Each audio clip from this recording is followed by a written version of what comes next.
Longview City Council discussed potential one-time purchases that the city may make in the near future. A few of the items include a city fuel station, city hall renovations to expand workspaces, and fixes for the Paula Martin Jones pool.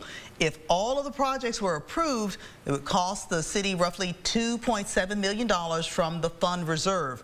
Most of the projects have been pushed down the road because of budget constraints. Some of these items have actually been in the proposed budget originally for as long as 3 years ago, and we've had a rough couple of cycles in budget. It's been tough. Council plans to set most of the items for further discussion and a vote in the next meeting in January. McPhee says that the city has an estimated $3.6 million left in fund reserves. Longview City Council also listened to recommendations for their housing task force tonight. Over the last few months, the task force is looking to improve transitional housing, lower new housing cost, and increase availability of rental housing.